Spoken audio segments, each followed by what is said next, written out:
হাইড্রোক্যাফালাস কি এবং এটার চিকিৎসা কি? হাইড্রোক্যাফালাস শব্দের ভিতর এটার অর্থটা লুকিয়ে আছে। হাইড্রো শব্দের অর্থ আসলে পানি বিষয়ক, ক্যাফালাস শব্দের অর্থ হচ্ছে মস্তিষ্ক বিষয়ক, অর্থাৎ মস্তিষ্কের ভিতরে পানি জমলে সেটাকে আমরা বলি হাইড্রোক্যাফালাস। তো তার আগে একটু আমাদের মস্তিষ্কের এই পানির বিষয়ে একটু কথা বলা প্রয়োজন। সেটা হচ্ছে আমাদের ব্রেইনটা এক ধরনের পানি দ্বারা সবসময় ভেজা থাকে। তো সেই পানিটাকে আমরা বলি সিএসএফ, সেরিব্রো স্পাইনাল ফ্লুইড।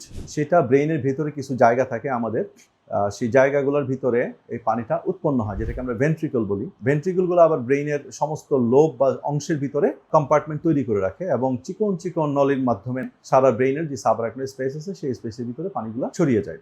তো এই যে পানিটা যে উৎপন্ন হচ্ছে রেগুলার, এই পানিটা উৎপন্ন হতে থাকে 150-200 সিসির মতন করে পানি উৎপন্ন হয় এবং সেই পানিটা আবার চিকন চিকন নলের মাধ্যমে সারা ব্রেইনে ছড়িয়ে যায় এবং এটা একটা ন্যাচারাল প্রসেস। এবং আল্লাহ পাক ব্রেইনটাকে এমনভাবে তৈরি করেছেন যে সেই পানিটা যদি না থাকে তাহলে সেই ক্ষেত্রে আসলে মানুষের পক্ষে বাঁচা কঠিন হয়ে যেত। যে হাইড্রোক্যাফালাস আমরা যে রোগটাকে বলি, সেই রোগটা হচ্ছে মস্তিষ্কের এই যে ভেন্ট্রিকলের ভিতরে যে পানিটা আছে বা সিএসএফ আছে, সেই সিএসএফটা যদি অনেক বেশি পরিমাণে কোনো কারণে জমে যায়, তখন সে যেহেতু ব্রেইনের চারপাশে আমাদের ক্যালভারিয়া অথবা হাড় বা খুলি, এটার মাধ্যমে ব্রেইনটা সুরক্ষিত থাকে। তো তখন যদি বেশি পানি উৎপন্ন হয় তখন ব্রেইনটা আর ফোলার কোনো জায়গা থাকে না, কারণ তার বাইরের দিকে থাকে হাড় বা মাথার খুলি আর ভেতর থেকে পানির চাপ তৈরি করছে। তখন ব্রেইনের ভিতরে বিভিন্ন ধরনের রোগ তৈরি হয় এবং সেটার প্রকোপ বা সেটার প্রকাশ শরীরের বিভিন্ন অংশের মাধ্যমে পায়। তো এই যে পানিটা উৎপন্ন হয় বা পানিটা যে বেড়ে যাচ্ছে, এটার বেশিরভাগ কারণ হচ্ছে মূলত অবস্ট্রাকশনের কারণে বা অ্যাবজর্পশন হচ্ছে না সেই ধরনের কোনো কিছু যদি হয়, সে কারণে হচ্ছে যে এই পানিটা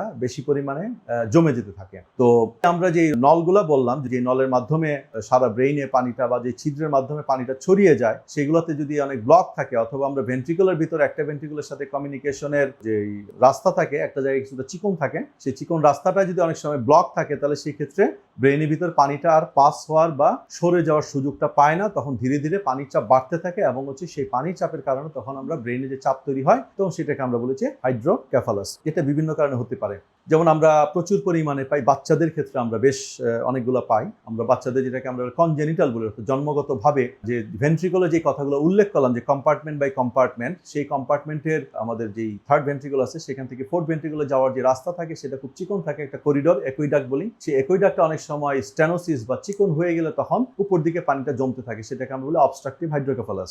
অনেক সময় দেখা যায় যে বিভিন্ন রোগের কারণে ব্রেইনে যখন ইনফেকশন হয়, ইনফেকশন হলে সেই পানিটা বিভিন্ন যে স্পেসে যেটা অ্যাবজর্পশন পাওয়া যায়, অ্যারাকনয়েড গ্রানুলেশন টিস্যু বলি আমরা, যার মাধ্যমে পানিটা অ্যাবজর্ব হয়ে যায়, রক্তের ভিতরে চলে যায়, সেই যদি তার অ্যাবজর্পশন করার বা শোষণ করার ক্ষমতা কমে যায়, তখন সেই ক্ষেত্রেও কিন্তু অনেক সময় পানি পরিমাণটা বেড়ে যেতে পারে, যেমন কমিউনিকেটিং হাইড্রোক্যাফালাস আমরা বলি। যেমন কিছু রোগ আছে, যেমন মেনিনজাইটিস আমরা বলি, বা যক্ষা থেকে যেটাকে বলি টিউবারকুলার মেনিনজাইটিস, এই ধরনের রোগের ক্ষেত্রে কিন্তু আমরা অনেক ক্ষেত্রে সেই পানিটা জমে যে ব্রেনে চাপ তৈরি, যে আমরা হাইড্রোক্যাফালাস বলি, সেই রোগ কিন্তু দেখা দেয়। এছাড়া অন্যান্য কারণও দেখা দিতে পারে। অনেক সময় মাথার ভিতর রক্তক্ষরণ হলে, আমরা বলি যে সাব অ্যারাকনয়েড হ্যামোরেজ, সেই ধরনের রক্তক্ষরণের পরে ব্রেনের পানির অ্যাবজর্পশনের ক্ষমতা কমে গেলে তখন সেই ক্ষেত্রে কিন্তু পানি জমে যেতে পারে। এছাড়া অনেক সময় আঘাতপ্রাপ্ত রোগীর ক্ষেত্রেও কিন্তু অনেক সময় আমরা দীর্ঘমেয়াদে যে অনেক সময় হাইড্রোক্যাফালাস বা এরকম তার যেই পানি জমে যাওয়া সেই জিনিসটা কিন্তু হতে পারে। এছাড়া রেয়ার কিছু ডিজিজের ক্ষেত্রে পানি উৎপন্ন হয় পরিমাণ বেশি, ভেন্ট্রিকলের ভিতরে যে পেপিলারগুলো থাকে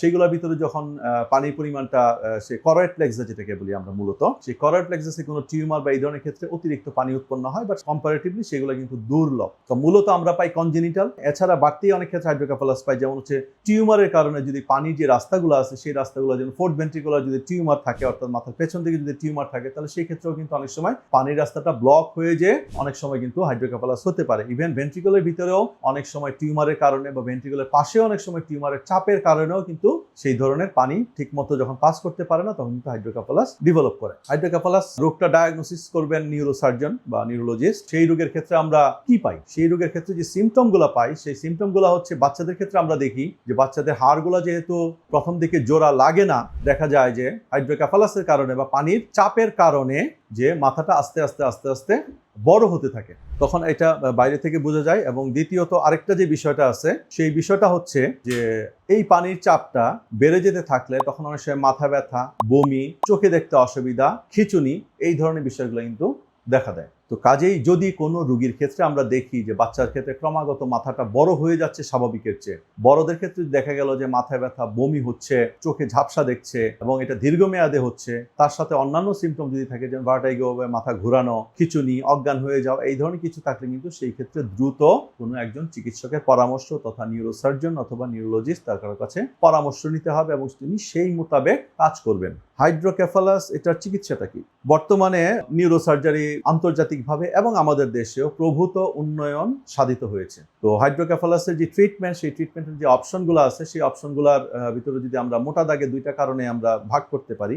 একটা হচ্ছে হাইড্রোকেফালাসের চিকিৎসা করা, আরেকটা হচ্ছে হাইড্রোকেফালাস যে কারণে হচ্ছে তার চিকিৎসা করা। যেমন যদি ফোর্থ ভেন্ট্রিকুলার টিউমার হয়ে থাকে বা এই ধরনের টিউমারের কারণে হয়ে থাকে, যদি আমরা সেক্ষেত্রে যদি টিউমার সার্জারিটা করে দিই তাহলে সেই ক্ষেত্রে কিন্তু হাইড্রোকেফালাসটা আস্তে আস্তে কমে যায়।